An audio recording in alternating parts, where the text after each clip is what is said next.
Utilization Committee, and I will begin by taking a roll call for quorum. I'll start with David Reed, Present.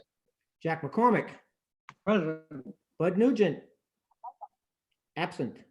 Rich Bilski, Here. Susan Britta, Here. Tom Roach. Here. Hi, Susan. With a quorum present, I will now call the meeting to order. I will ask the moderator to explain how the remote participation will work before proceeding. And there was a flip of the coin, and I'm not sure, but I think Kyle, you lost, and you were going to be the moderator. I'll read the script here. As a precautionary measure to reduce the spread of the coronavirus, the March 10th, 2021 Drive-In Site Utilization Committee meeting will be held by remote participation. My name is Kyle Pedicini, and I am the Yarmouth Economic Development Coordinator, and I will be serving as the moderator for this virtual meeting. Although no in-person attendance will be permitted, every effort will be made to ensure that the public can adequately access and participate in the proceedings. Persons who would like to view or listen to this meeting while in progress may do so by watching via this virtual meeting or dialing into the number provided on the notice of meeting. We will also post the meeting on the Town of Yarmouth YouTube channel for future viewing. Please be patient as we work to overcome any technological challenges with the virtual meeting. For all meetings, all audience participants enter the virtual meeting muted. Participants will be unmuted if called upon to speak by the chair or moderator. If you are not speaking, please mute yourself to avoid unnecessary background noise. Do not use speakerphone or Bluetooth devices when speaking, and all votes must be conducted by a roll call vote. None of the items on the agenda include applicants or require a designated public comment period. Public comment is at the discretion of the chair. I will now hand the meeting back to the chair.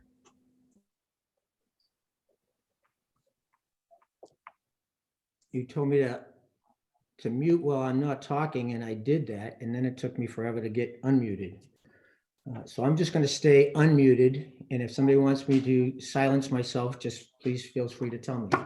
You won't be the first. So our agenda, I think I'm going to switch things up a little bit.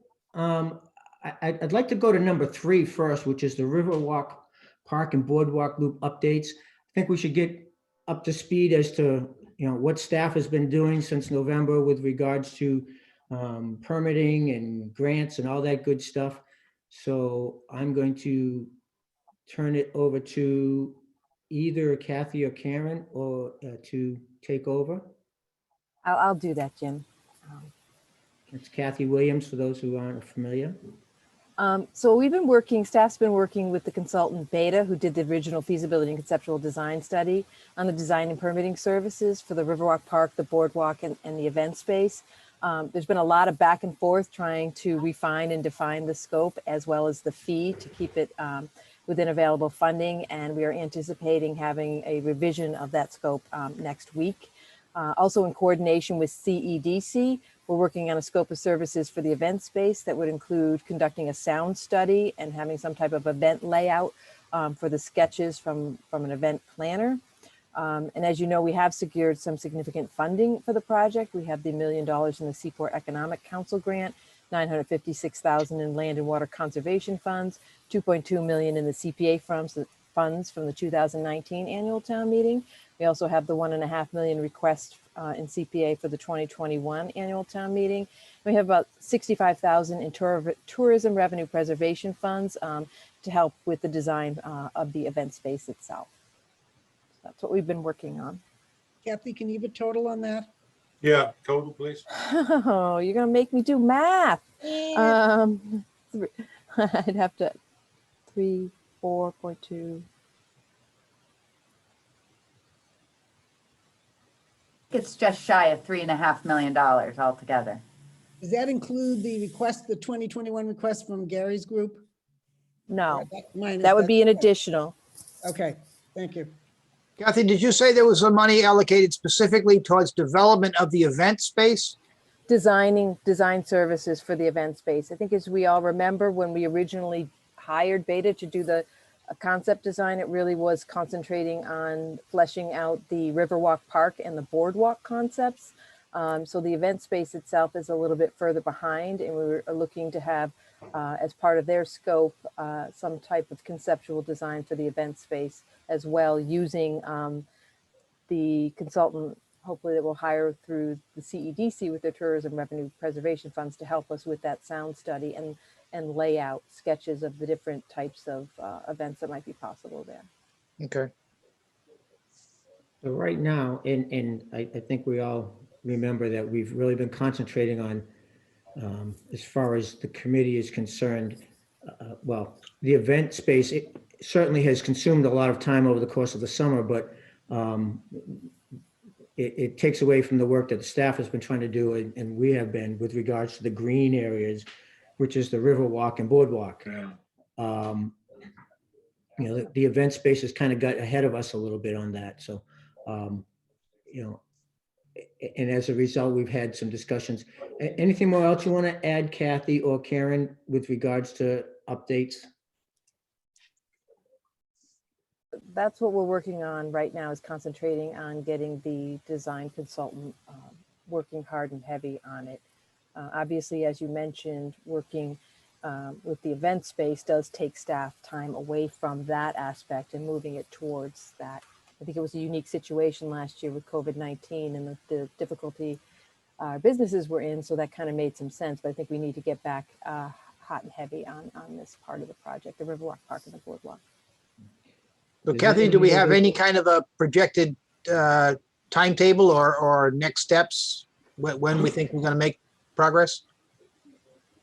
I'd like to get the revised scope from them next week, and then we need to get the contract finalized and through the town administrator's office and accounting. I think the hope is to take about, I don't know, 12 months or so and do the design and permitting. It might take a little bit longer than that. And then follow up going directly to construction. There's a lot of things to coordinate. I mean, we need to coordinate the future pump station. We need to coordinate all of these. The great things about grants is that we have free money to do the project, but there's a lot of grant administration, reporting. Some grants are eligible for certain portions of the project, so you need to be separating all of that out to be sure that you get the reimbursement later. So it seems like a simple project, but there are a lot of moving parts and complications to it with the extra grants. So is it possible that actual construction might start next summer roughly? No, No. As a Meaning follow-up, next summer, 2021 or 2022? I meant 22.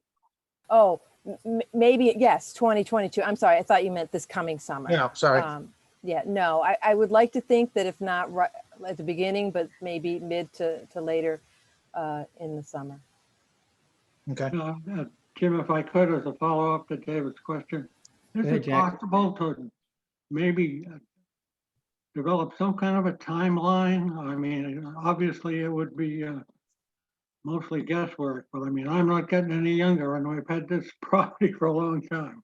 I keep updating it, but I'd like to finalize I'd like to spend the time finalizing the design contract with Beta, and then we can come up with a timeline and schedule for the project that'll be a little bit more accurate. Let's put that on our to-do list, Kathy. I think you're right. Once we get that, let's have that timeline. So when we go to every meeting, we can simply glance at that and see where we're at and have discussions as to what we need to do to help move it forward. Sounds good? Good point. Could I just ask one clarifying question? The money, it's all know your money, correct? We don't lose any of it if we don't spend it? There's no timeline on spending the money? There are some timelines on spending the money, but I think people have been very good about requesting extensions, understanding that projects take a little bit more time, and especially with COVID-19, people, it's even difficult getting signatures on some of these contracts simply because of a lot of people are not working in their offices. Okay, but we're not in danger of losing any of it because we haven't spent it, correct? Correct. Okay, good. Okay, thank you. And Kathy, I want to point out too that we do need to coordinate, because I know there's going to be a major DOT contract that's going to come through here. So we don't want to end up tearing out everything that we're building at the entrance, because we're going to be including water and sewer in it as part of that too. Coordination and is with other things that are going on around you is always the challenge of a project like this. We've obviously dealt with the Parkers River Bridge being redone and utilizing of the space up the front. So, I think we just got to stay flexible and keep in mind other projects that are going on. And of course, it's no surprise that DOT is ripping up the road again. Do we know what the timetable is on completing the bridge project? The contract is through January of 2022.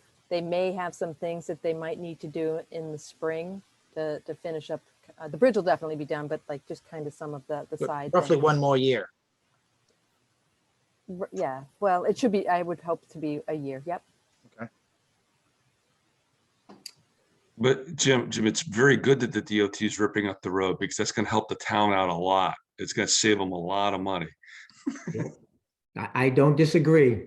Sewering is one of those things that here we are looking at putting a Riverwalk Park in one of the most dangerous pieces of riverway or estuary that we have for death is that river right there. And so there's no piece of water on Cape Cod that I think that needs a sewering system more than the Parkers River estuary. So I'm all for sewering, so don't Right. misunderstand that. Let's go to, anybody else have anything else on where we're at yet? No, thank you for the update. Okay, so Karen or Kathy, 97, Article 97 restrictions. Here we go. Who's got it? I'll take a crack at that one. Team effort. So as all of you know, we have taken some time since last fall to work with special counsel to confirm our understanding of the Article 97 constraints for the property. You remember that the property was originally taken for conservation and recreation, and that triggers the provisions of Article 97, which in turn kind of restrict what you can and can't do on the property. Council provided confirmation that a broad range of uses are indeed permissible, and those uses would, it's a wide, big list, but they do include things like drive-in movies, concerts, and festivals, just like we've done in the past. So that said, it's okay. We can continue with uses like that, but so long as they are occasional or just temporary or only use part of the site. Council confirmed that a license is the correct tool to be used in order to, kind of permit use of the site because it is revocable and it doesn't constitute any kind of disposition of the land. The use license then in turn can be used to control the frequency of events, the location of the events, limit what area of the site. And remember that the drive-in site is a part of the larger parcel that was just up on the screen. And the nature of events, which is kind of where we're at. So with this information in hand and the interim town administrator, Bob Lawton, in place, Bob has made recommendations to move forward with a kind of RFP to solicit interest in using the site. So I don't know, Jim, if you want me to stop or I can keep going. I was going to give mention to some of David. I know you had asked about parties who had been interested in using the site. So the only thing I want to add to where we're at so far is that to point out that we're not able to grant an exclusive lease to one vendor for an extended period of time. Was one of the findings. So we can't basically lease out the entire drive-in site for an entire summer to one particular vendor. Seems to me, Jim, that we're right back where we started. If you look at our November memo under the heading of exclusivity, we told the selectmen that it was never our thought that it would be controlled by any one entity to begin with, that it was always going to be, that it was available for this group and that group and the town to come in on individual events. They may be more than a day, they may be a weekend or a week or something, but they were never intended to be Right. long-term, single user controls. I think that if we go back to that and we have one party or the Chamber of Commerce or whatever group come to us and say, we'd like to use it for a day or a weekend or a week, then when they're done, control reverts back to the town and we don't have that issue of ceding control from the general public to individual vendors. And we have an event-specific schedule rather than a entity scheduling their own events. And that may not be entirely practical, that, as Mr. Epstein pointed out, in terms of the infrastructure that he needed to bring in. But I think if we revert back to that kind of a event by event rather than vendor model, I think we're okay with town council's opinion and with what we envisioned and hope for it in the future. Susan? David, if that's, I think that's fine. I like the idea of event. But does that concept then eliminate the notion of an RFP so we don't have to do any competition? It seems to me it does. It seems to me that we, rather than an RFP, but that can be tailored any way you want. Right. We could specifically have, or the selectmen could specifically have the RFP exclude long-term arrangements and go back to specific event arrangements like the Irish Festival and the Country Music Festival and things like that. And then rather than a traditional RFP, maybe we simply want to find a way to advertise and promote the availability of the site to multiple users and get the word out there that it's available. And David, would that include, for example, let's say someone wants to do drive-in movies for the first 2 weeks of July. Is that the kind of thing that you would expect? Or could the Board of Selectmen at that point use your idea of, putting an advertisement in the paper saying it's available for the first 3 weeks of July and evaluate drive-in movie offers that come in? Is that how you would expect? Let's say we have nothing for the first 2 weeks of July. No one wants to use the site, but someone does want to do drive-in movies. Could the Board of Selectmen at that point put an ad in the paper and say, we have 3 weeks available in July. We want to do drive-in movies. Send us what you would propose to meet that requirement. Do you think that would be sufficient flexibility for the board to utilize the site for 3 weeks?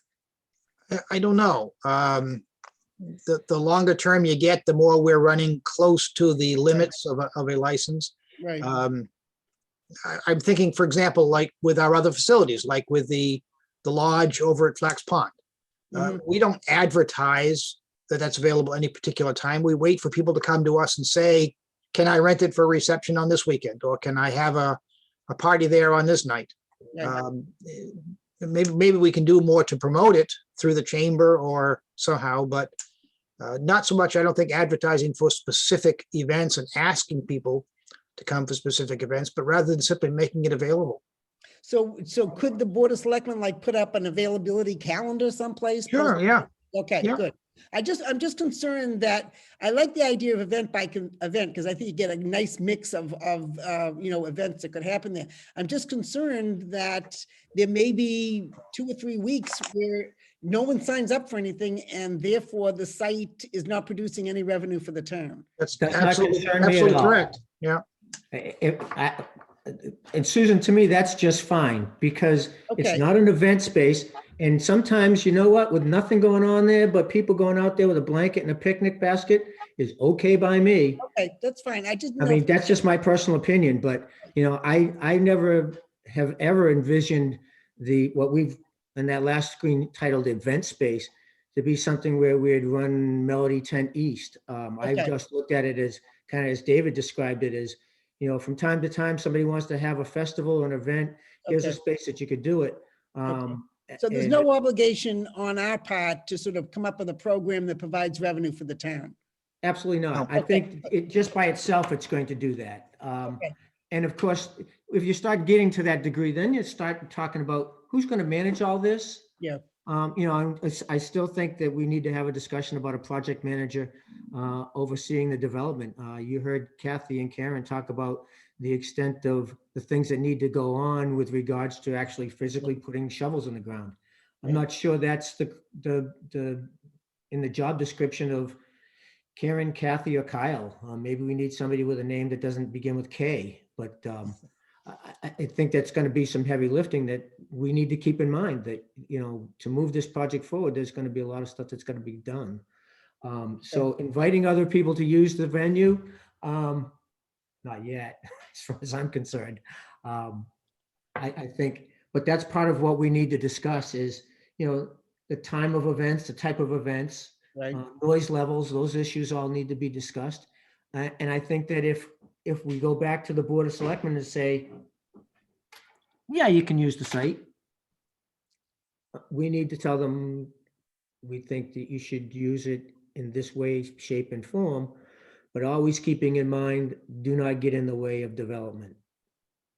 To me, our whole mission is to develop that site, not to be event coordinators. So. And I think, Jim, to make it available, we don't want to lose sight of the fact that we still need to provide people with some kind of infrastructure, at least basic elements there.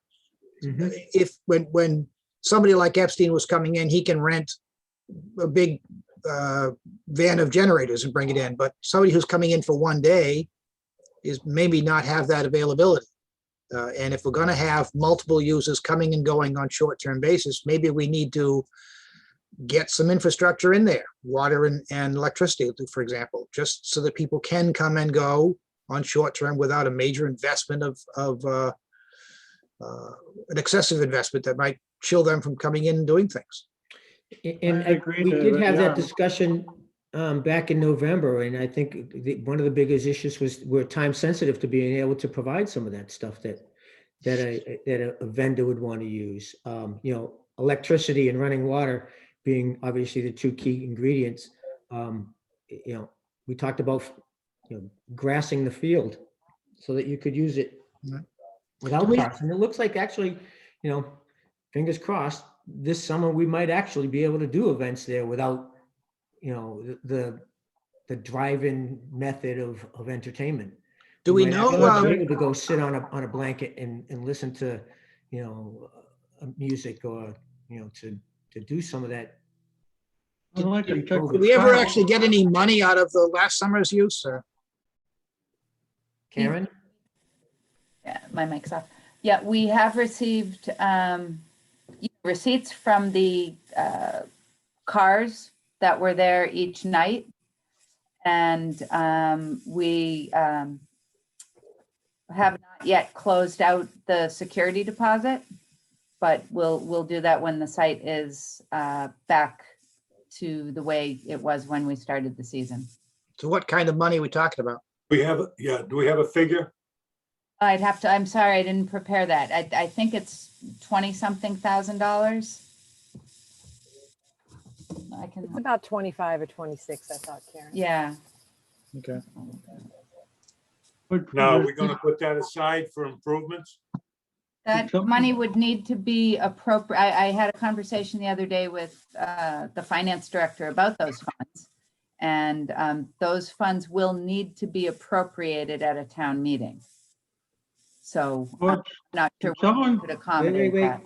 Did someone float an idea that some of the income should go back to the use of the facility anyway? I mean, I know that, and you can correct me, Karen or Kyle, but CEDC allocated some money towards improvements there, specifically infrastructure. And I think that was our recommendation, Jim, in the It letter, is. in the memo, right? We made It that. is, Susan, you're correct. I was just looking at the same thing, right near the very end of that memo from November. That was indeed the committee's recommendation. Okay, can I ask a question? If we get enough money, could that money be used, for example, to hire, as David mentioned and Jim mentioned, maybe a part-time person to be the manager? Or does that? Yeah, Susan, what I don't know is, I don't know, I'd have to touch base with Bob Okay, Lawton and Ed Centio. I don't know It might not fall under the. Somehow category. in the budget articles, then Right. maybe. Yeah, When does and the it new may town not fall- administrator start? Yeah. Pardon me? My understanding is the beginning of April. Okay. Are we Kathy? talking about this summer, or are we talking about Right. once the park and the event space has been designed and constructed, then we have something to market, and then it might be something that it might make sense to have someone who manages it. I think right now what we should be concentrating on is what the Board of Interim Town Administrators asked us. Are we interested in having an RFP or a request for interest for events for this coming summer? And if so, what are some of the parameters we want to place on it? What recommendations might the DISUC make or edits to the memo that Bob Lawton has created? Because even just timing wise, dovetailing on Kathy's comment, it's the middle of March and the season will begin. I think it's just not realistic to think that we can make infrastructure improvements to the site. No, And, okay, thank you. I just want to make sure we're on one page. Okay, so Thank then you. let's do that then. Let's talk about this summer. And I'll ask, does anybody have any issues with letting the board of, or not letting the board in, but do we have any issues about the Board of Selectmen entertaining the ideas of utilizing the event space during the summer? Anybody have any issue, I said, go for it. I just Yeah, don't think absolutely. a traditional RFP is the way to get there. okay. I don't know, but So we're all and that was the first thing, we're all in agreement that, yeah, we should still continue to try to do something with the site this summer. The next question becomes with regards to our memo, time of events. Are we okay with the memo? Did everybody, by the way, get a copy of the draft memo that Bob Lawton has to the selectmen? Yes, Okay, so everybody has it. So I'm going to look at particularly, I mean, if we just go through that, 1, 2, 3, 4, and 5 of that, I don't have any issues with, and I think those are pretty straightforward stuff. So does anybody have any questions about any of those? no, So 6 would be the first one that I want to have some discussion about, and that's time of events. So one of the things we heard about from the community, particularly the neighborhood, was, and I would get phone calls at 10:30 at night to hear the entertainment. The question is 10:30 at night, is 9 a.m. to 10:30, is that okay? Anybody have any comments about time of events, suggestions, recommendations?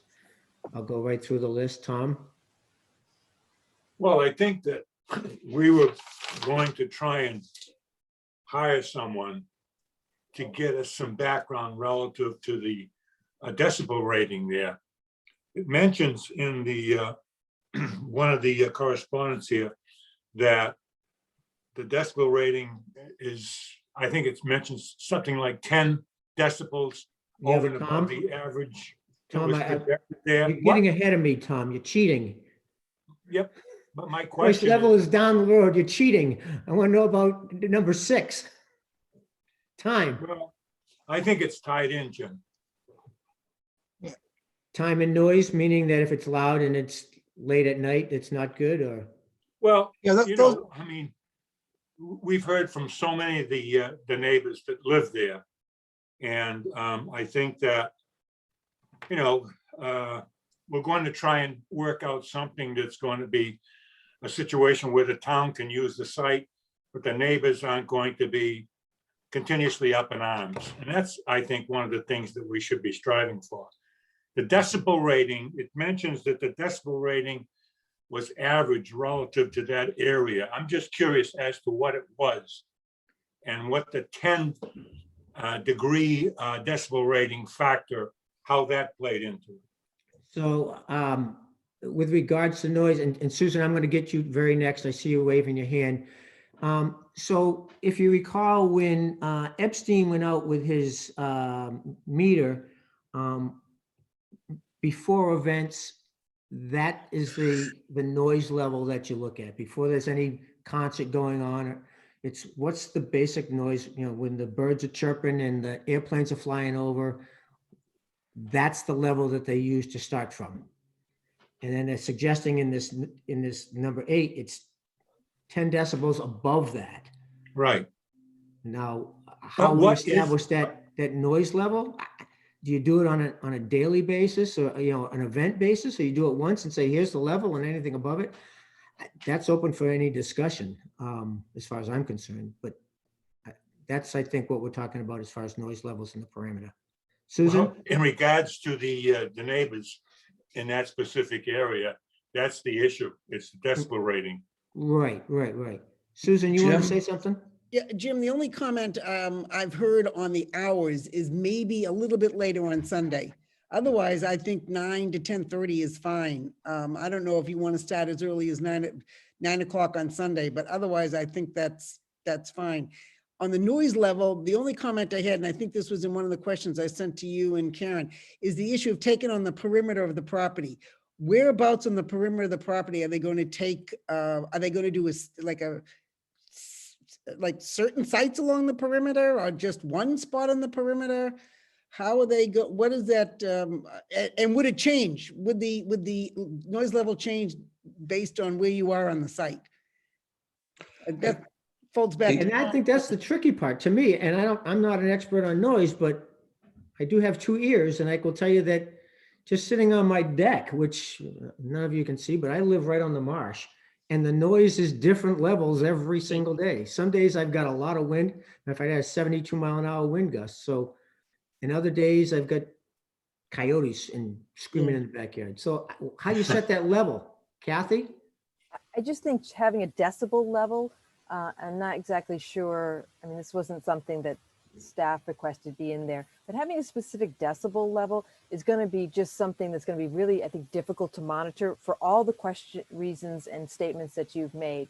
So maybe it's more of a case of, as Tom was trying to get into, the frequency and the hours of the events. I think the neighbors were mainly concerned, and I don't want to speak for them, but with just the frequency and how late it went, night after night and Right. week after week and week after week. So I think if maybe there's a case where you're talking about different types of events and you say, well, you know what? No more than X number of events with amplified anything. So the sound levels aren't going to be outrageous for maybe, say, 8 events or something a season, or set some kind of parameters like that. So it's not going to get into the case where everyone's out there with their own individual decibel reader and we're kind of going back and forth with each other. Just acknowledge that, yes, this is an issue. We want to be respectful of the neighbors. So let's cut back the frequency with which we were going to do anything that's going to generate any type of loud noises. I hear where I live during the summer, or I'm sorry, but during non-COVID times, I hear the band the DY band every Friday night when they have a home game. And it's great. It doesn't bother me because it's infrequent. But if it was literally every single night throughout the summer and into the fall, I totally understand where they're coming from. So I think setting a decibel level just starts getting to like confrontational versus maybe working with the neighbors to kind of come up with a number of events and type of events that might be amenable to them and amenable to the Board of Selectmen and amenable to the business community. It's like everything in life. It's a balancing all these different people's needs and wants. And I think Kathy? it's important that we do stress that, particularly to the community. And number 2, Kathy, if you're only hearing the DY band a couple of days a week, David can attest to this. You need to go outside and listen more because they're really good. No, I don't mind. Jim? David, go ahead. Yeah, I think these are a set of general parameters that the selectmen are, or that the town administrator is suggesting to the selectmen. This is not a set of rules carved in stone. If the applicant for a license, and every event's going to have a separate license. If the applicant is a drum and bugle corps competition, the selectmen may say 6:30 is the end of it because it's just going to be inherently noisy. But if it's a Boy Scout jamboree and they're going to be going to bed after sunset sometime, we may not care how late their activities go into the night. So I think the selectmen can make a judgment depending on what's proposed on each particular license. If it's not a noisy event, we don't care what time they end. But if it is a noisy event, they would say, in your case, for this weekend, whatever, 7:30, 8 o'clock is the deadline. And it may depend on what night of the week it is, like Susan said, you know? Good point. And sadly, David, I think we should have to physically, literally say that to them, to remind them that it is to their discretion, that they can set the hours of any event that they wish. Maybe that's one of the paragraphs at the end, that all of these are subject to variation based upon what's proposed. I think it's a good reminder to them that, okay, we're recommending. I think, 10 o'clock is sufficient, not 10:30, but I mean, if the board committee thinks 10:30 is fine, I'm fine with that. But I like the idea of saying, hey, yeah, these are the general guidelines, Board of Selectmen, but ultimately you're the decision makers and you can, Yeah. change these as you may. Just make see clear that fit. they're all subject to change based upon what's proposed and when, Yep. and how big an event it is. Yeah, I mean, so I guess the other thing I'd ask, does anybody have any objections to any of the types of events that are listed there? I No. mean, are we opposed to any particular thing? Do they have a list of type of events? Well, number 7 is a type of events, and it says outdoor movies, music events, festivals such as country festival or Irish festival. I think we don't want to limit it to those. I think we want to maybe make that statement even broader, that any type of appropriate activity that can utilize the site, including those things. Yeah, or say such as. Not limited to. Yeah, Right. and not Yeah, make it clear that we're not restricting it to those by any means. Right. Um, I think that was. We one of talked the- about things like car shows and boat shows and reunion activities and things like that, or Mhm. Yeah. there's a lot of Susan, things. you wanted to say something? Pardon me? You wanted to say something? Oh, I had said that was one of the questions I had. I think we ought to I think David's right, we ought to broaden that, and because the way that reads, it almost looks like that's the only thing you could have there. Whereas there are many other things we could have. And also, the variables of, the type of event, the day of the week, the time, and the noise. Those are the variables that the Board of Selectmen have to take into account. And so maybe some general statement, those are the variables that should be taken into account when issuing the license. And So that gives them all the flexibility they need, as Kathy said, to sort of take the concerns of the community into account. So there's not a blanket sort of like one size fits all framework. Each event will be handled individually, and all those variables will be weighed based on the needs of the community. Jim would like all those people to be calling you instead of, calling the selectmen instead of you. Well, Well, I I hope they do, because I hope if there's anybody in the public who's listening here, I'm willing to listen to you, but we're not the policymakers. Right. We're only advisors to the policymakers who meet on Tuesday night. We don't set any rules, regulations, or anything else. We can't enforce things. We are only an advisory board to the Board of Selectmen. So, keep that in mind, Jim? ladies and gentlemen of the public. Hey, Jim, can I point something out here? What we're Please, Rich, doing go ahead. here, what we're doing here, Jim, is we're providing windows. I think 9 AM is perfectly acceptable depending on what it is. Let's say it's an antique show or whatever, 10:30 is perfectly acceptable too. It's, as you said, it's up to the Board of Selectmen to put restrictions on different events. I remember years past, we had a circus there. We actually had carnival rides and stuff there one year. Nobody in the neighborhood objected or had an issue with it, even though they were noisy events, because as Kathy pointed out, the scope was limited. They weren't every weekend of the summer. It's basically how frequent are they? I don't think the neighborhood, I'm close enough that I was hearing what was going on over too. We don't object to noise. It's just, we don't want it, if it's going to be intensive for let's say it's Thursday through Sunday for one weekend, the carnival comes to town. I don't think anybody's gonna have an issue with that. But if it's every weekend of the summer, people are gonna not like that. So they need to mix it up. If we have an antique show for 3 weeks, nobody's using it, we get a carnival, we want variety spread over a certain duration of time. We don't want back-to-back, high intensity activities. And I think as long as it's spread out throughout the season, we're not going to see as much of an adverse reaction to it. So I think what I'm hearing is really a vision of this, of the site. And maybe we need to write a vision statement, if you will, of, what this committee actually sees this site being used for. And it's just what we've all said is, it's a community venue that can be used occasionally for festivals, shows, etc. But it's not a Melody Tent East.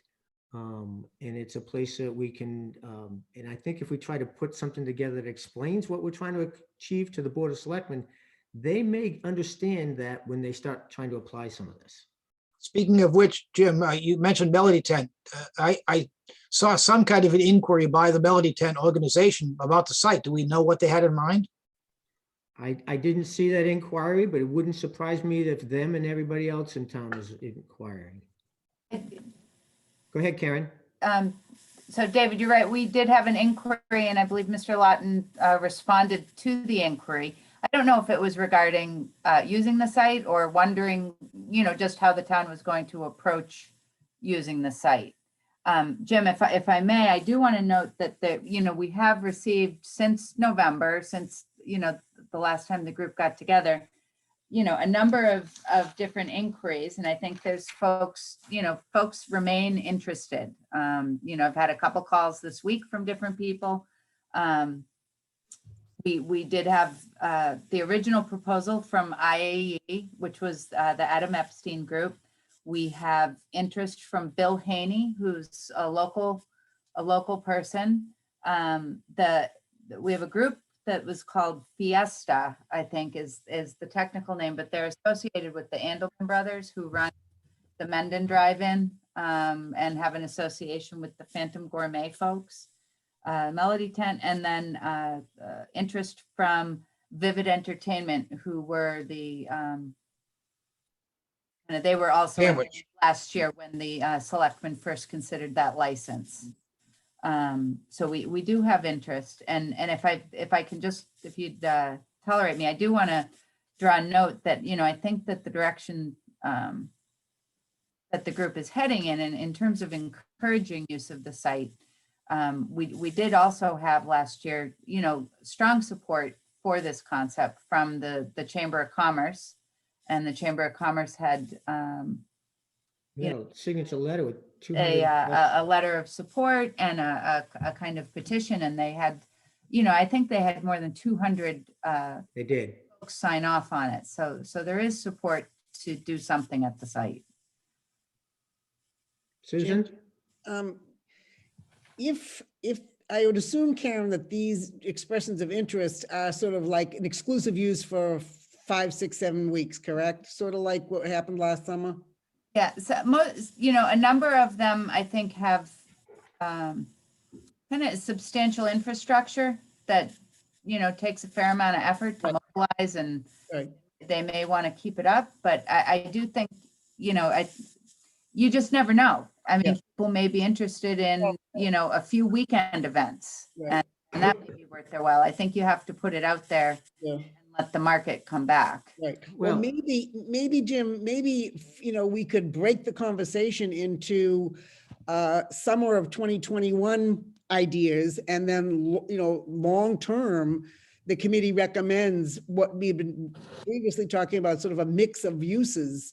I don't know if we're going to be able to pull something together on the mixed use idea. I don't know, maybe we can between now and April. So maybe the summer of 2021, we drift more toward seriously considering some of the proposals that Karen just talked about. I don't even know if they're serious proposals, but some of the ideas, while we, at the same time, we continue to support long-term a mixed variety of events on the site.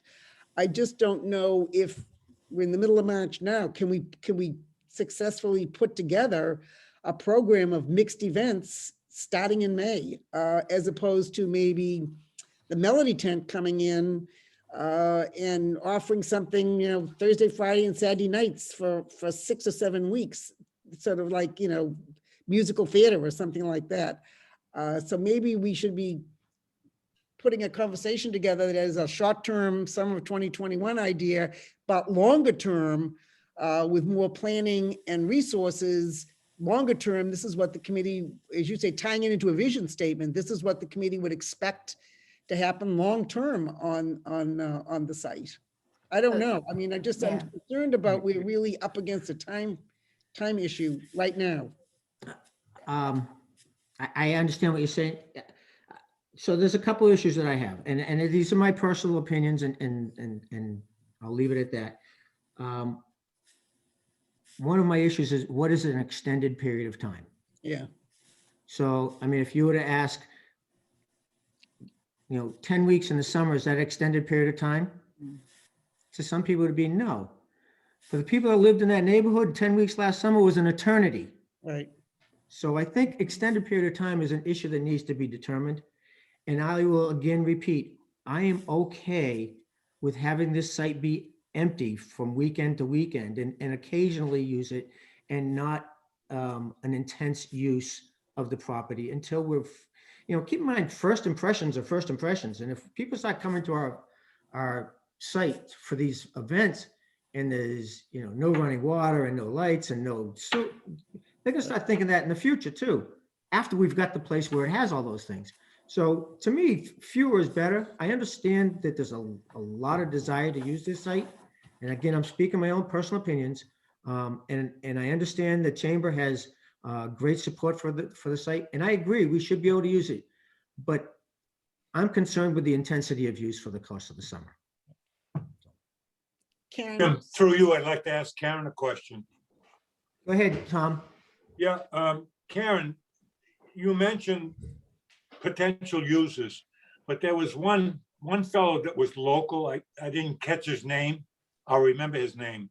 Brian Saponi. The Bill Haney name? Yes, yes.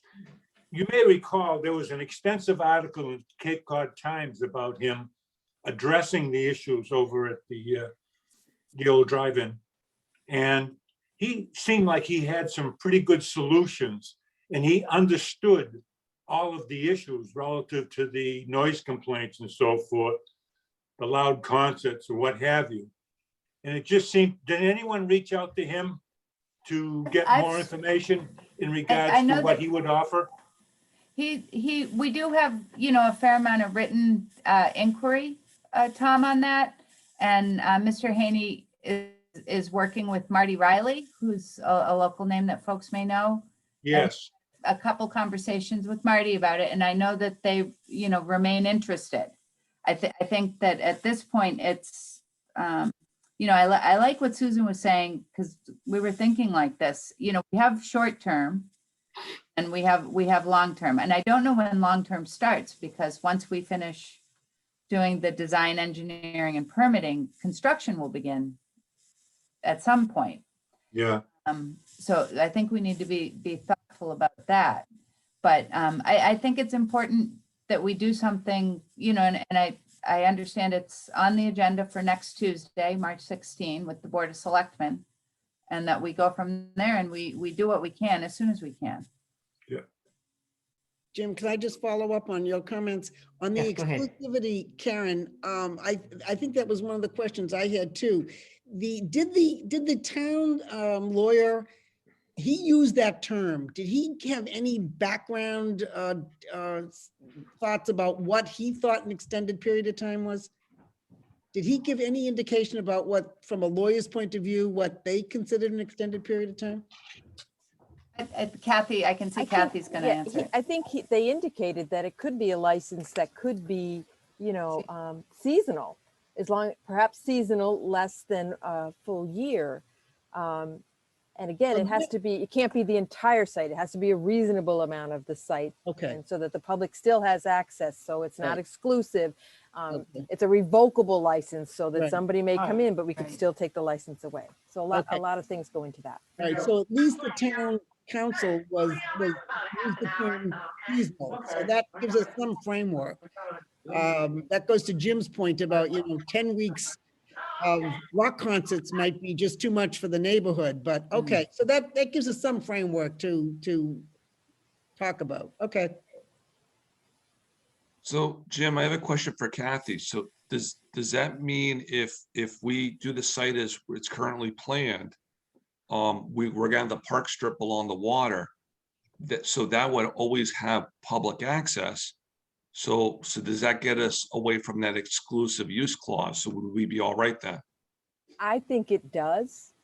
I also think, maybe as depending on what we want to do as we move forward, maybe we check in with special town council on some ideas if we think that it might be stretching the limits and get their input so that we can get an idea as we move forward and the Board of Selectmen can get an idea of these things that were acceptable. I think they felt that this particular site with how it was taken and how it's been used has a very broad recreational definition. So there's a lot of things that I think you could do. But again, it gets back to not just what you can do, but how can you be respectful of the neighbors, respectful of the business community, and do something that's a win-win for everybody.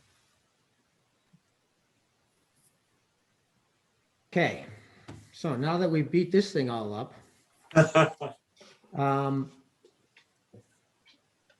Jim, I agree with you. I think an extended period would, I mean, what's the useful life of it during the whole year?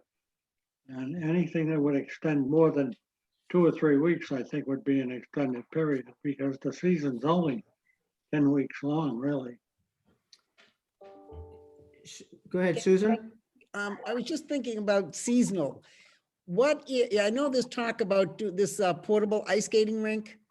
What if someone wanted to come to the town and for the month of December have ice skating on the weekends and toward the Christmas weekend have some sort of tree lighting ceremony at the entrance to the drive-in site? What we're proposing now, that would be allowed, correct? Even though we would consider that as a winter seasonal activity. They could bring the skating rink there.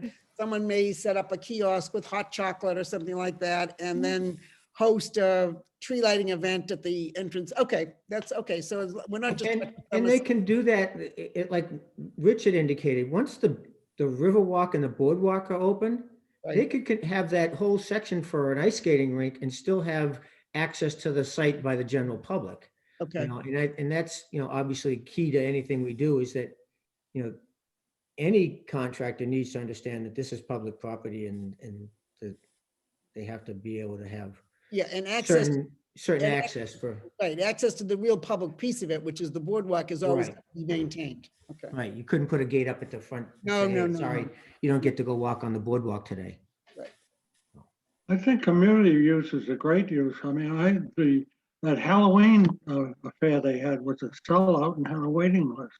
Well, I think that's the vision we've all been sharing, is that this is a community site. And so, the toughest part about this is if you look at the decision points, the Board of Selectmen have to make these decisions. And we can only say, hey, we think you should do this or that. And so I think if we talk about what types of events would the board consider, we could simply say, we believe that you should consider a wide variety of events and be aware of the impact on the neighborhoods surrounding it. Right. I don't think over 30 years ago when it was purchased that it was ever looked at as a moneymaker. So if we went to the next one, how frequently? I don't know. But I would say, Jim, when it really becomes a usable site is when we get the boardwalk built, so you have the public access, and then you have the event section, which is separate. But on top of it, the event section becomes more sustainable because at that point we'll have bathrooms, we'll have electricity, we'll have water. So anybody who's using it won't be having to spend money to bring in infrastructure, which is a detriment right now for them. I mean, it's a large expense. True. So to wrap this up, do we want to give a response to the decision points, or do we just want to, are there any changes to comments on the draft letter to Mr. From the Board of Selectmen from Mr. Lawton? I think that we want to reemphasize our November 2020 memo to them, which wrapped up, I think, very consistently with what we're talking about tonight. But also, I think, well, everybody's point, but Susan's point among others, that those criteria that they've listed are just general parameters, and that we would encourage them to adjust those on every single license based upon what's asked for and when it is, how large it's going to be, and what impact it's going to have. That they remind them that they're free to adjust those as needed on every single license if it's appropriate, if they think it's appropriate to do so. I agree. Karen, it looks like you're writing diligently. Did you get all that? Kathy, stop messing me up. You're shaking your head when I'm saying Karen. I think your name is right there. Messing with you. Jim, can I ask a process question? Please go ahead. Who actually in town hall is going to have the onerous task of looking at these proposals as they come in and looking at our variables and say, you got to take every one of these into account? Is that going to be Lawton? Is that going to be, who's that going to be? Thank Board you of for Selectmen. asking that. And might I suggest that in our memo to the Board of Selectmen, that we point that out? That, you know, one of the things about, I mean, let's be honest, last summer consumed Karen, Kathy, and Kyle's department from doing the stuff that we need them to do otherwise. Yeah. So, you know, I think that in our letter to my personally is that we remind them that you need somebody to manage this stuff. Well, I And it thought can't be we your had, existing staff. right, didn't we have in the November memo, didn't we recommend that someone on the Board of Selectmen be, Yes, okay. the liaison. Yeah, okay, because we need someone with a sufficient authority to make a quick decision and commit the town resources and, you know, the town to the decision. So it's not going to be one of us because we don't have that kind of authority. So maybe someone on the Board of Selectmen has to step up and be like the contract officer for at least for this summer. I just want to point out, it still would be an entertainment license, so it would still have a Right. public hearing process, and it can't be just one board member, but maybe, you know, the person after it's been done, if there has a main contact person, that would be something that's different. And we haven't really talked at all about alcohol. I know we've talked about it Right. before. I think you have something in your previous memo about that, but I think that's one of the things that would be discussed by the Board of Selectmen. Kathy, would each license require a public hearing? Each Yes. entertainment license will require a public hearing. Yes. Wow. It has to be publicly noticed, and the abutters need to be notified. So there is a process. That in and of itself, you know, if the Board of Selectmen reads our memo, they need to start acting right away to get Right. get the interest, get people sending in requests for the licenses so they can at Well, least that's- get something. To be clear, that's not every single kind of event that could use it, right? That's only if there's Correct. live entertainment or broadcasting of, So like the Boy Scouts wouldn't need a public hearing, right? right, if it was like a car Yeah, show, I don't only think if they that want requires an alcohol. entertainment license. Okay. So Not you a need to public hearing. do, not a public, right, not a public hearing, but the Jinx. use of town-owned land, you would be Mhm. required to go through that process before the Board of Selectmen. But you're right, that may not be a public hearing. So at minimum, Susan, it's a Board of Selectmen meeting, which Okay. requires, you know, everything requires process, right? So we're gonna get a request to use town land. We're gonna, it's gonna come, in the past, it came into the town admin's office. I don't know if that will stay the same. And then it gets pushed out to the different departments for comments. And that's where the police probably become aware of it. And geez, is a detail needed? It's going to be, Set up. already my head is spinning. If I were Right. an entrepreneur, I would say not this summer. Yeah, Because but that's already- where I think the idea of, you know, if we don't call it an RFP and we call it a solicitation of interest, Right. I think it's good to, you know, shout it from the hilltops and get those inquiries in sooner rather than later. Absolutely, because they're going to be committing funds. If they're going to try Right. to win the contract and they're going to be staffing up and committing resources to put something on there. And The things sooner- are still uncertain with COVID. Exactly. So I guess, before I get to you, Kathy, you've already indicated that there are people that are interested. So why are we going to scream it from the hilltops and ask for more work when we've already got people that are interested without even asking? We don't have, we will do whatever the board directs us to do. So I think to me, We it's can shout it important from in the hilltops memo- to those people first. I think it's important in the memo that we send that the Board of Selectmen understands that there is an element of heavy lifting required by somebody to coordinate anything and everything that is done over there. And currently, we do not have a staff person Right. designated to do that. Or Who even. must start using this. I was wondering Some who people are talking about- manages the fields. Well, like I Flax mean, Pond is easy because it's not people pounding on the doors, but now you want to open the drive-in site to have people pounding on the doors, you're gonna have to have Okay, somebody who- almost who runs- full-time to handle that. Who runs the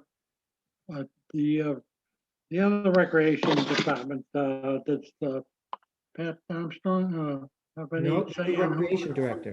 Recreation oversees the playing fields, Jack. So but I mean, somebody does that. Somebody is in charge of that. Somebody has to Yes. keep track of it. Somebody has to decide what's appropriate and what isn't appropriate, right? Mhm. Well, I think that goes to And- Jim's idea.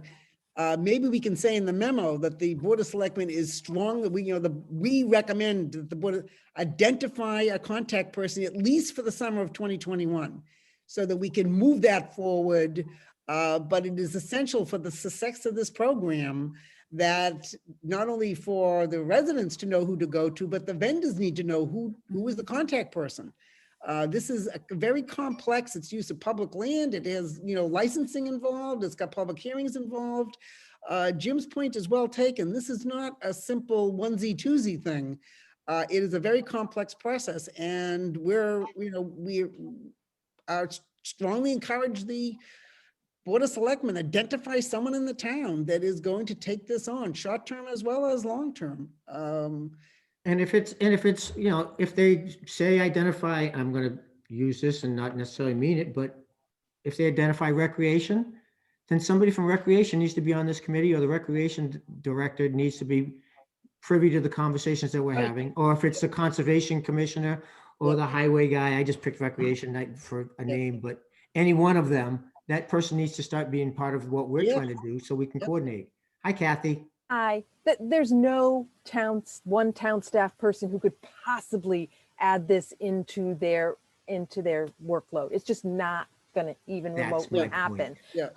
And so don't even it's not, we're very big on teams here in Yarmouth. And I think we kind of I think that teamwork is the only reason the Parkers River Bridge got done, is because there was like 5 different departments involved and different staff getting that done. So that's a little tricky, but I guess I wanted to point out when you asked about, well, why don't we just go with the solicitations that we have now? I think the whole point of having the RFP was to set some type of parameters and limitations. So when people made the effort to put together a proposal, they knew it was something that was going to be palatable to the town. Lots of the proposals were very, very long-term time. Is that something that we even want? So I think letting everyone know ahead of time, these are the things that would be acceptable to the town of Yarmouth, then go and give us your ideas versus we'll just go with whatever anybody throws at us, and it ends up being too much stuff, because I think people are asking for things similar to last year, which might not be something that, or isn't something that I think that anyone sounds like they're interested in, which for very good reason. Which goes back to the decision points for the Board of Selectmen. Exactly. So and I think in what we've discussed addresses most of that. We did not talk about alcohol, except to say that it's your call. Some events we don't, maybe we want to say we don't discourage prohibiting alcohol, that we believe it's a case-by-case basis that the board should consider. If it's the Boy Scouts, then they're going to sneak their own beer in, so you don't have to give them one. Yeah, I think that's the tough part of all this, is these are their decisions. That's why we elect them.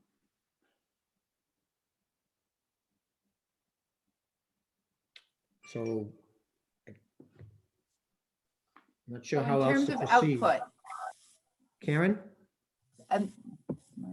so in terms of output for this meeting, this discussion to the board, because we really don't have a whole lot of time in terms of turnaround for a memo. If it's on the agenda for Tuesday, we'll be working on this tomorrow.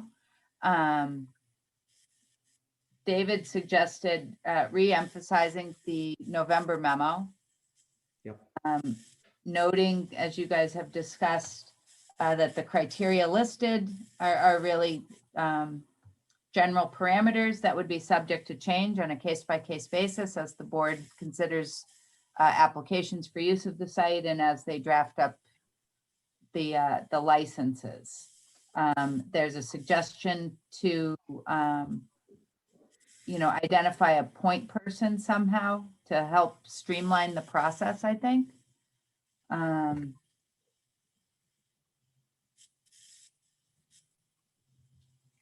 And is there anything else? Oh, I mean, we can reach out to the existing, but I think Kathy's point about advertising is good as well, so. So the only other thing that my concern is trying to define what an extended period of time is. I'd go back and ask the town council. He's Hmm. the one that used the phrase. Yeah, Ask him to clarify it. I mean, Uh, because like I certainly- said, if we're that neighborhood, last summer was an extended period of time and they weren't happy. Exactly. So is that too long? Isn't it an extended period of time if it was nothing more than, sheep grazing the meadow for the entire summer? How do you get to an extended period of Because time? you have to stay within that definition in order not to violate the terms of the, whatever it is, the Article 97 stuff, right? It's not just the definition of that, it's Right. everything. It needs to be looked at holistically with all the Right. parameters, how much area of the site, the exclusivity, how long. So there's a lot of things. There's not one answer to anything. I think that's kind of what we got from the special town council is, for basic things, I think it's a no-brainer. Like if you want to do one thing for a weekend, kind of like what we've been doing so far, that's different. That sounds like a no-brainer. But if it was some proposal that we got, there was someone who wanted to use, it exclusively for an extended period of time, we might want to have some input from them on whether that's still meeting the parameters of Article 97. And I think it gets into judgment too, because even if it's allowable, it's up to the Board of Selectmen. Is that something they want to do? Right. I mean, I think they understand full well and clear that the type of use that happened last summer isn't, what folks, Yeah. especially in the neighbors, intent to are use. looking Yeah, for. yeah, but Karen, I don't think they know the depth of the complexity of this. All the things we talked about They- tonight, the timing, the type, the days, the noise level. I think they focused on last summer, but I don't think they have a clue as to how complex this is going to be and it's not going to be this year. It will take a couple of years for us to sort of polish this all up and get this in a realm where we have something that chugs along every year. Mhm. We're still sort of in a trial and error period. Mhm. And what we're going to, propose in this memo is really just the first step, and I think in a multi-step development plan. And I don't think they really know, not that they don't want to know, but I don't think they understand the complexity of the things we talked about tonight. These are all very real issues, including who in town hall is going to do all this. And, can we take the resources, this 26,000 that's there right now and, I don't know, hire someone part-time for a few months? I don't know. But these are all decisions we have to lay out in a memo and they have to really grapple with, because the clock is ticking. Memorial Day is Mm. 2.5 months. 2.5 months away. It'd be nice to kick off something Memorial Day weekend on the site.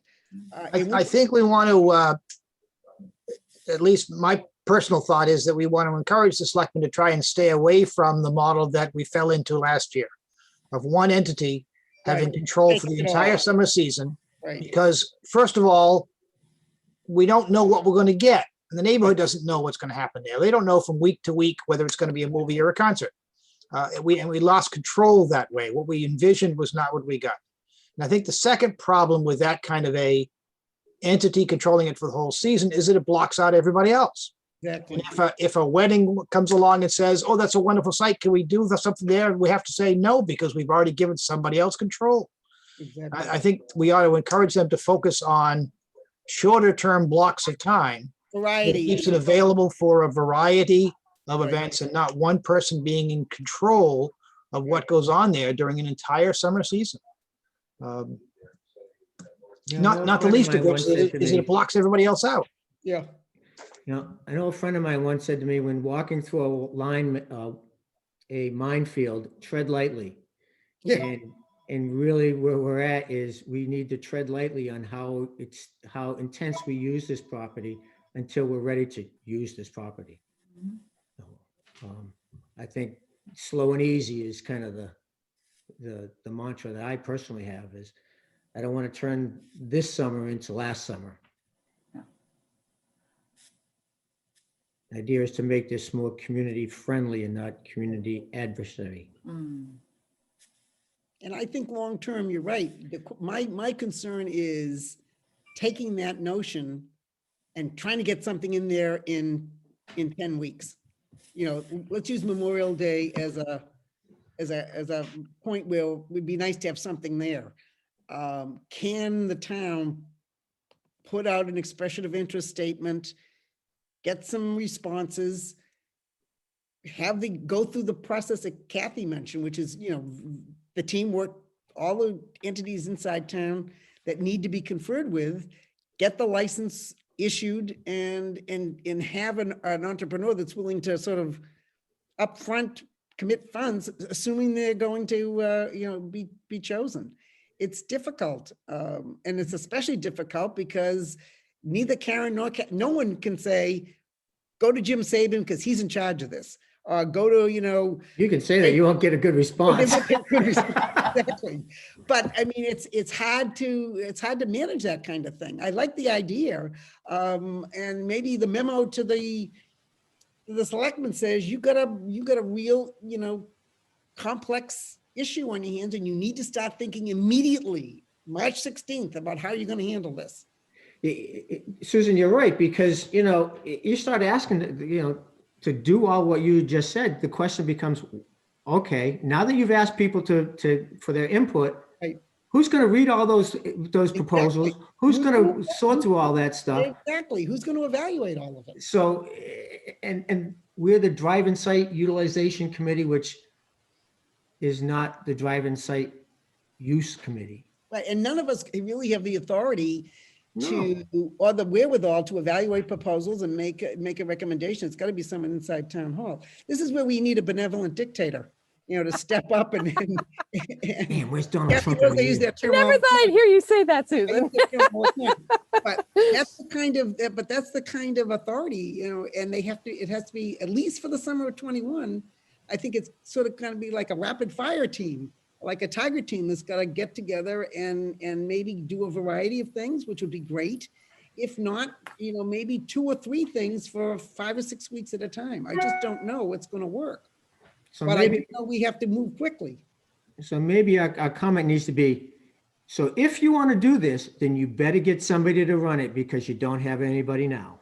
That's exactly, I think that's got to be, I don't know how we say it, but I think that's got to be number one. This is a complex, long-term development program that lacks a leader. I don't mean, think the we Board can of Selectmen moved that fast. Yeah, right. I mean, and that's the They'll point. just We pick can one. want to have events there, but we still need the manpower to be able to coordinate it and take care of all the issues that need to be done, and that Yep. needs to be addressed. Uh, David, I agree. Karen and Kathy, wait a minute, Jack. being someone who doesn't always like to reinvent the wheel, Yep. do you have any contacts in other towns who have a similar site and ask them how they do it? How they manage it? No, Anybody know any place else that has a site that they have available like that and ask them who runs it or what the mechanism is or what the process is? I think Well- that's a very good thing for us to research. I don't have the time to do it now. I think it's like we're kind of band-aiding it from last summer to this summer. And then from then on, we're going to have some time while it's being designed where we can start looking more closely at some of these details. I'd just like to say at the last CEDC meeting, we were approached by the Recreation Department to fund a portable ice skating rink, one of the ones that Susan was talking about for use during the Christmas season, maybe. And for that reason, I'd like to walk back my impression of what an extended period of time is. But Like, I mean, we might be, you know, if we Very do, valid point. Yeah, no, good point. if we do get that ice rink and it's down in the winter and it's successful, who knows how long it could stay up, and Jack, I think one important thing to keep in mind, though, is that that's entirely different from our licensing it to a for-profit entity that's going to come in for an extended period of time. If the Well, I town itself is understand. going to use it, I don't think there's any limit on how long we can use it if the town is going to do it themselves. Right. certainly a Only if there's some other recreational. entity who wants to take control of the town property. Right. All right, so Okay. what's going to say in the memo? So this has been a wonderful conversation. and I want to wrap it up because that glass of wine over there is just calling my name. Calling you. Karen and Kathy, any final comments, questions, concerns? We can draft up a memo tomorrow with the committee's permission. We'll send it to Jim and David. You've been a good proofreader for sure. Is Yep. that- And that way we can get it into the town administrator's packet for next week. And they're expecting I'm assuming me to be present for their meeting I on would assume so. I would appreciate it. Tuesday. I think as many of you that can make that meeting on Tuesday. Tuesday, the 16th, and we'll send out the agenda when we get it. Are they still holding their meetings remotely? Yes, Yes. so you got to call. Is this the one where you raise your hand? They still meet at town hall. Right, Kathy, you got to raise your hand? Okay. You're cracking me up tonight, Susan. Big time. Well, I know. I think Susan's got a glass of wine and we don't know it yet. I'm just really concerned that, at some point, someone's going to say, what did the drive-in site committee do? I think my personal belief is we cannot impress on that board of selectmen enough that time is working against them. If they want something to happen there this summer, that is the optimum, which we believe is a variety of things. They need to get cracking right now. We can always fall back on stuff that Karen's got. Maybe the musical, the melody tent, whatever it is, has got a decent program. Maybe it's just 3 nights a week. Maybe it's just weekends. But the optimum from our point of view is a variety, non-exclusive. But if we can't do that this summer and we have to fall back on things that are already in the office, so with Kathy and Karen, we need to get cracking right now.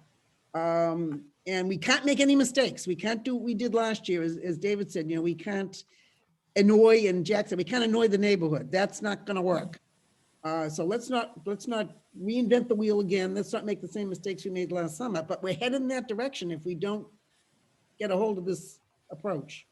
Now, one of the memos we got from one of the people that were interested, and maybe it was Haney, who had talked about the variety of uses. Mhm. So he might be someone who we say, oh, you can do this one and that one, but not all of it for the entire summer. Maybe mix up, It might be something like that. maybe mix melody tent stuff with the Haney stuff. Could be a I think menu of things. It's key to get them to understand that this is going to require some heavy lifting. That's right. And to do that, to just use what we have right now, which is the Haney proposal and the melody tent, to pull that together, that's where you're going to need someone inside town hall. Because you got to look at the licensing, you got to look at the timing. That's the very thing you need an identified person that is the go-to person for this program, at least for the summer of 2021. And the Board of Selectmen, to make this successful, they need to take this seriously, because it's not going to happen and go through all the process that Kathy laid out. It's not going to happen quickly. And we need someone to push it along so that if Melody Tent wants to have a wonderful Memorial Day, Memorial Day concert honoring veterans or whatever, and COVID is lessened so that we can have a lot of people there. It's not going to happen based on what we have right now. You realize, Susan, that they still haven't hired a new town manager, and I noticed. if they would do that, we could probably designate Bob Lawton to be the point man for this. Exactly. But I thought they had. They have. They have. They reached an agreement with Bob Rittenauer. All right, so if Rittenauer comes on board, Jack's, suggestion is fabulous. Give it to Bob. He could pull it all together, at least for the summer of 2021, until we get a longer term approach that we can recommend to the Board of Selectmen. I would agree that we need somebody. I am always hesitant to recommend anybody by name. No, I know. Well, we can say the interim town manager. Or we can say Jim Saban. Either Yeah. one, either one. So I see two people have This held is up their on names. fire. and- Jim So Rich- Saban's not a benevolent dictator. he- I could be a dictator, but benevolent, never. All right. Kathy, he could be. That's the phrase. He could be. Rich Bilski had his hand up, so Rich, you got something? Rich, did you have your hand up? He's muted. No, Jim, I just want to let you know there's 2 attendees that have their hands up. I don't. I didn't know if see- you were aware of that or not. No? I didn't know we had other attendees. I don't- Yes, there's 7 outside people, it looks like. Okay, Okay, I can't see them. neither can I. You have to go to the bottom of your screen and then where it says participants, click on the box that says participants. Okay, There we go. Are you Okay. taking public comment, Jim? no, I'm not. Well, I wasn't saying to or not to, but I just noticed that they were following the guidelines in the protocol here. And I didn't know if Okay. Jim was aware that they had their hands up. And to those who have had their hands up, who I still don't see, I apologize. I'm not Click- taking public comment. And actually, I'm looking to be able to wrap this meeting up. If there's something that, and again, I can't figure out how to Can see you- them. Can you Um, see, Jim, so if you hit the panelist, the participant button at the bottom of the screen, Yeah, okay, and then there's 2 Indeed. tabs on the right-hand side of my screen. One is a list of panelists and one is a list of attendees. okay, I got it. So got the it, got it. committee members and staff are your panelists. The kind of the guests to the meeting are the list of attendees. Got it. So I can see there's a blue hand by Mary Vilbon, Raymond Dewey, and Adam Epstein. Right. So I'd ask that each of you, if you have any comments, please send them to Karen and we will take a look at them. The whole intent of today was to go through the agenda that we had. It's not a hearing. I think the chamber has some things that they can do to help us, I'm sure, and Mary will be glad to share that with the committee through Karen and Kathy. I would suggest they go to the selectmen's meeting. There you go. David. Yep. Okay. Does anybody else, upcoming minutes of meetings, November 3rd and 12th? I mentioned in my note, I did not get the November 3rd minutes together. I thought we had them, but we don't. These are You the, have the November 12 in your packet. okay, these are the 12th. So do I have a motion to accept the minutes for the November 12th meeting? So moved. Have a second? Second, All in favor? Roll call. David, yes. Susan, Yes. Jack? Tom? I'm assuming they said yes. Both Rich? And Rich Bilski? But You I said had to yes. unmute. What was it? You were absent at that meeting, Rich. Oh, so you What? can. Oh, I'm abstain. sorry. I was fighting with the mute button. Jack is unmuted now. So are you abstaining for the minutes of November 12th, Rich? Yes. Okay, and I'm a yes. Okay, so the upcoming meetings, we have a tentative with the Board of Selectmen on the 16th. Correct? We not sure what time frame we need to look at for us to meet again until after we get a little more direction. I mean, as far as I'm concerned, everything is in the hands of the Board of Selectmen now, as far as the use of the property. So I guess we can plan to meet sometime before town meeting to discuss the CPA funds request. Would that make sense to you?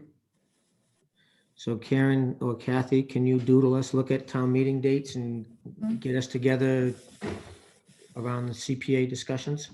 Yeah, my understanding around town meeting, I didn't see the meeting last night, but I understand there was discussion around moving the date.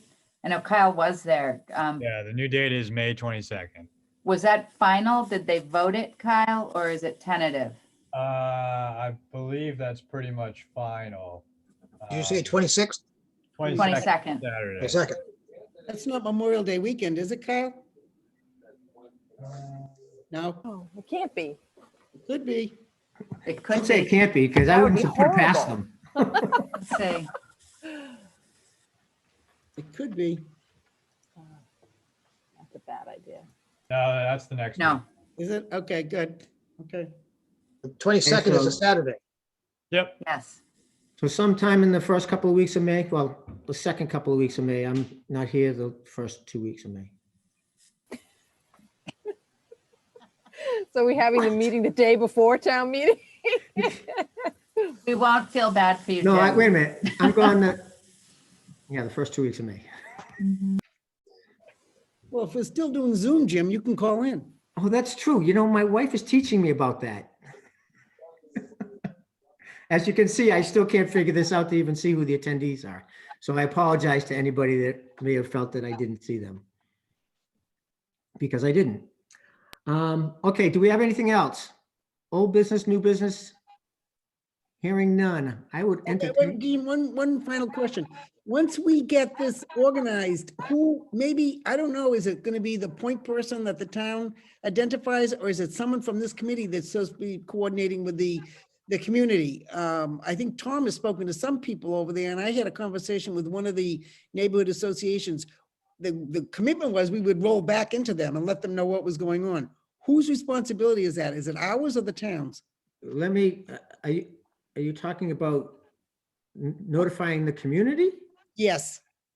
Well, I don't think it's any of our responsibility to do that. It's responsibility of the that's fine. I just- community to pay attention to what's going on around them. Okay, yeah, no, I And, just, and by looking at the list of people that I saw on the phones, I certainly know that Mr. Dewey has been very aware of what's going on and has notified his neighbors as well, but, Right.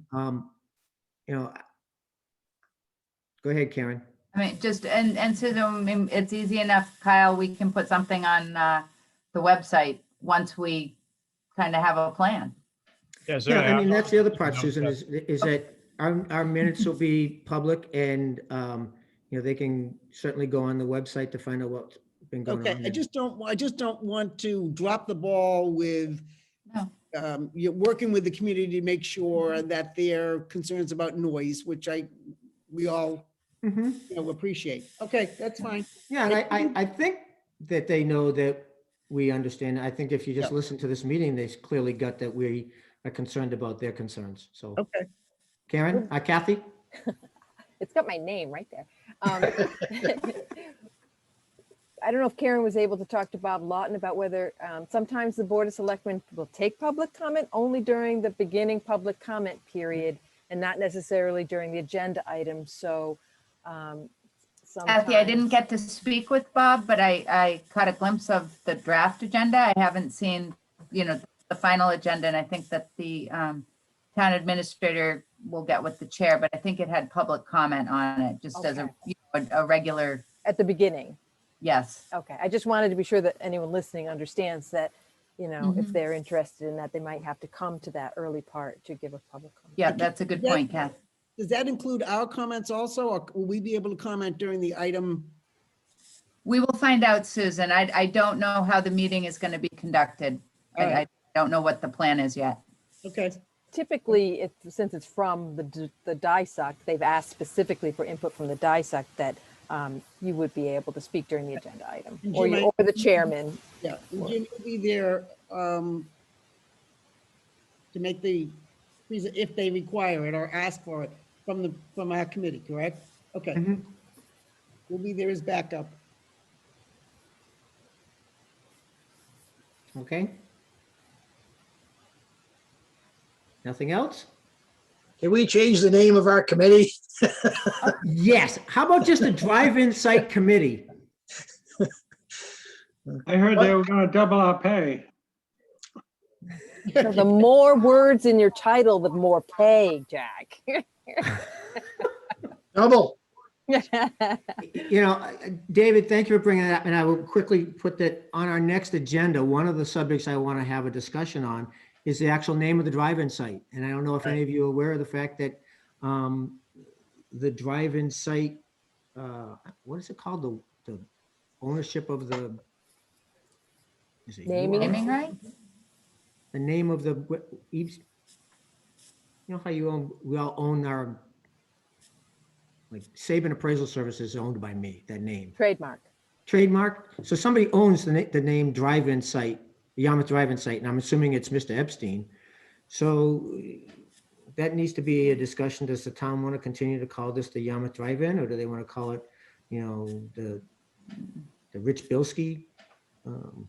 Yarmouth Whatever Esplanade. else, but I think we need to have that What did go you say, forward Kyle? sometime in the future as to what we want to call this. The Jack McCormick, of course. Yeah. So- How about so the Jim- Yarmouth dilemma? So Jim, can I set up a petting zoo there?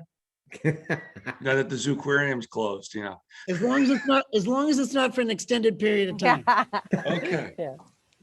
So what No, you no. want I think, you know, No, but the, You know- the sheep will be providing mowing services and fertilization. Maintenance.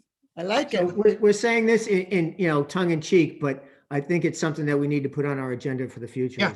You know, I think we had discussed it previously, Jim, and I think we were even talking about a naming contest.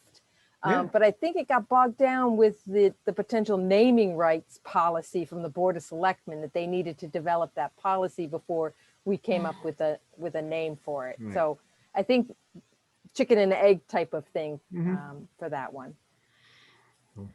But Okay. let's revive that process. Okay. Things to do. You got nothing else going on. Good. Okay. I want to thank you all for your time tonight. And for those who were in attendance, again, if you have any questions, comments, or concerns, please forward them to the Drive-In Site Committee through Karen and Kathy, and I will respond to them. I know some people have called me directly, and I haven't returned their calls. I'd prefer any communications with people to be public and through, you know, Kathy and Karen. So for those of you that have not got my return calls, it's because I believe in transparency, and that's what I want you to continue to do as well. And with that, I've got nothing else to say except I'll accept the motion for adjournment. So moved. May I have a second? Second, Okay, all in favor? Roll Roll call. call. Oh, roll call. David, Mike's Yes. off, Mike's off, everybody. Tom? Is that a yes, Tom? Jack? Just nod your head. Susan? Yes. Wonderful. Everybody have a great evening. Karen, Kathy,